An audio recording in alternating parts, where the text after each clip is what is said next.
जेवण म्हणजे फक्त पोटभरणं नसून ते चविष्ट आणि आरोग्यदायी हवं.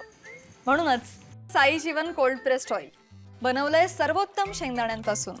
ना केमिकल्स ना उष्णता, झिरो कोलेस्ट्रॉल आणि ट्रान्सफॅट फ्री. प्रत्येक थेंबात शुद्धता, चव आणि आरोग्य. म्हणजेच तुमच्या हृदयासाठी आणि कुटुंबाच्या आरोग्यासाठी उत्तम. आजच साई जीवन निवडा, कारण आरोग्याला शॉर्टकट नसतो.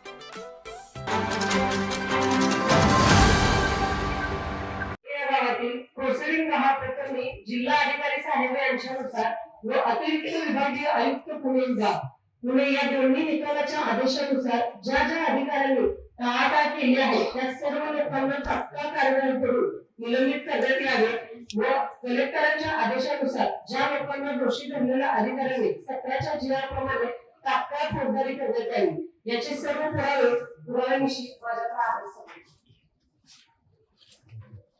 त्यामध्ये चौकशी समिती नेमली आहे. मॅडम हातकणंगलेच्या त्या आढावा बैठकीला तुम्ही मला हेच उत्तर दिलं. त्यानंतर आता जवळजवळ महिना होऊन गेला, मला तुम्ही तारीख देतो म्हटलं, मला तारीख दिली नाही. मला लोक 100 जण असतात विचारायला गावातले तक्रारदार की मॅडम तुम्ही काय केलं याच्यावरती. मी त्यानंतर एकदा आपल्या नंदनवर मॅडमला आठवण करून दिली की ते मला तारीख द्या, काय झालं सांगा मला थोडं. तर मला त्याचं काहीच उत्तर आलेलं नाही. त्याचबरोबर दुसरं पत्र होतं की समिती नेमली आहे मॅडम, रिपोर्ट येईल त्यामध्ये.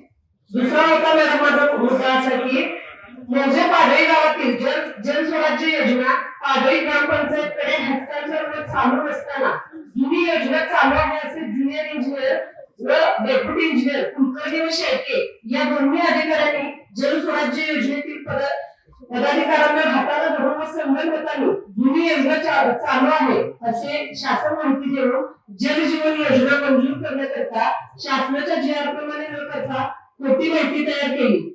याकरता शेळके व कुलकर्णी या दोन्ही अधिकाऱ्यांना तत्काळ निलंबित करून चौकशी समिती बसवून चौकशी करण्यात यावी. एक विषय आहे मॅडम, या दोन्ही प्रकरणामध्ये एक चौकशी समिती नेमली आहे. मला मग त्याचं एक काहीतरी हे द्या की 8 दिवस 15 दिवसानंतर तुम्ही बोललेलं ते आपण घेऊया, सगळ्यांची बैठक घेऊया आणि त्यात काय ते ठरवूया.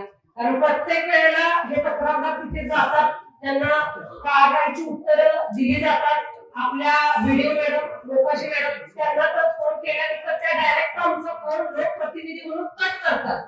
जर आम्हाला ते अशी वागणूक देतात आणि आज सकाळी त्याच्यानंतर 4-5 दिवसांनी त्यांनी मला फोन केलाय की तुम्हाला जे गोष्टी पाहिजे आहेत त्या देतो. मी म्हटलं ठीक आहे, तरीही मी आज तो मुद्दा मांडणार आहे. प्रत्येक वेळेला त्यांचं असेल तर त्यांना विचारावं लागतं अगोदर की मॅडम तुमच्याशी बोलण्यासाठी ही योग्य वेळ आहे का, हे विचारून मग आम्ही त्यांच्याशी बोलतो. तरीही त्या फोन कट करतात आणि नंतर 4-5 वेळा फोन केल्यानंतर उचलत नाही आणि माझा फोन खराब झाला म्हणून सांगतात. कसला भारी योगायोग आहे का.